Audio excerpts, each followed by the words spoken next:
Daily news, breaking news, everyday news on Prince Miller Entertainment TV. Remember guys, to like, share, comment and follow us on all our social media platforms, Instagram, Facebook, Prince Miller Entertainment.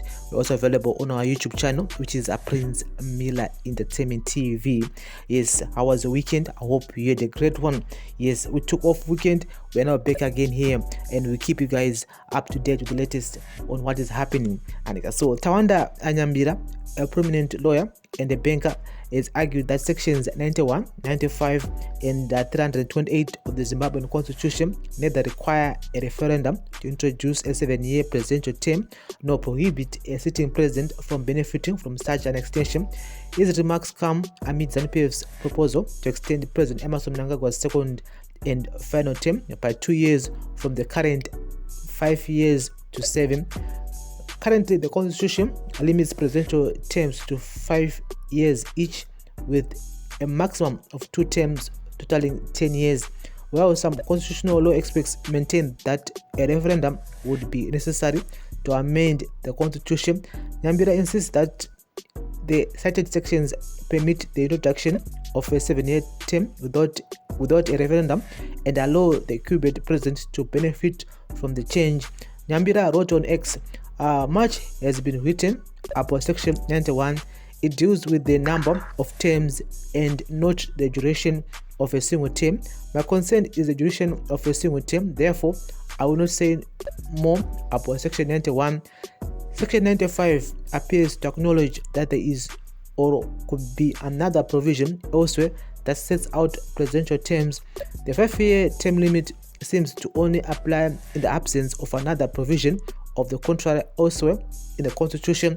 According to Section 95(2), a president or a vice president remains in office until they resign, are removed from office, or after an election are either re-elected or replaced by a newly elected president.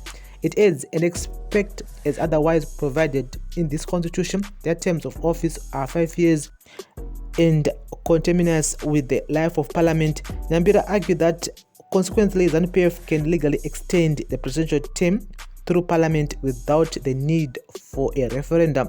He said, if this is correct, there is nothing to stop ZANU-PF through Parliament and without a referendum from introducing a new constitutional provision providing for presidential term limits other than the 5-year limit.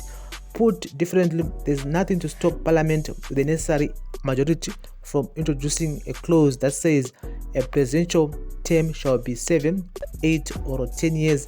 Such provision would not amend Section 95, assuming it is the only section that provides for a presidential term limit of 5 years.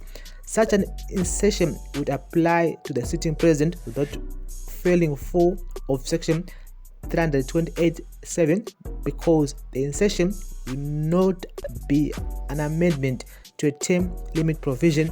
It will simply be an insertion to fill a gap or a lacuna in the Constitution. It appears that drafters of the Constitution did not themselves know the duration of the term of office they wanted. If they wanted a 5-year term, it must have been very easy to just say that the duration of a presidential term shall be 5 years rather than frame Section 95 the way they did.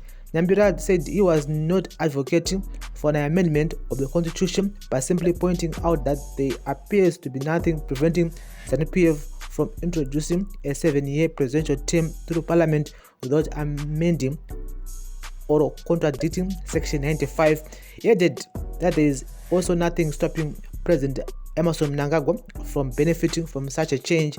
Nyambirai further noted that in essence, such a presidential term could be extended to 10 or even 15 years. So guys, that's the latest here. I think we need to reread the Constitution of Zimbabwe.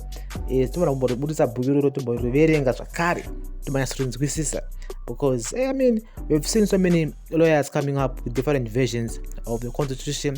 Even Maduku, the men tried to explain, this and that.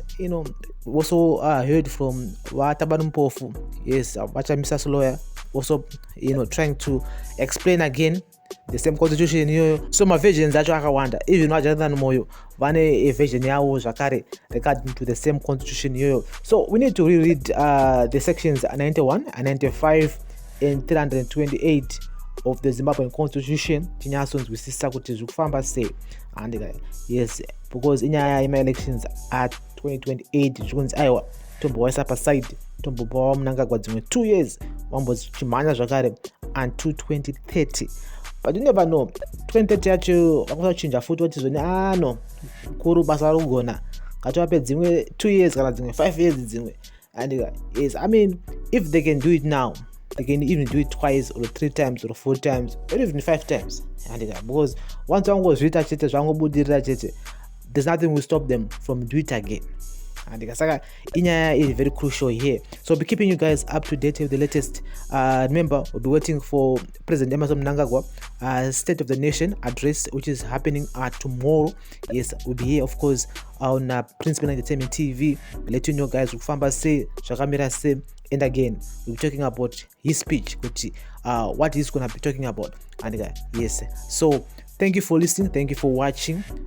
But tell in the comment section, do you agree with Tawanda Nyambirai, who is a prominent lawyer and also a banker? He's talking about those sections 91, 95 and 328 of the Zimbabwean Constitution. But ZANU-PF doesn't need a referendum, and yes, they can just go through parliament. Guys, say this is daily news, breaking news, everyday news on Prince Milan Entertainment TV. Thank you for listening, thank you for watching. We'll be keeping you guys up to date with the latest here. Remember to turn on the notification bell. Bless up.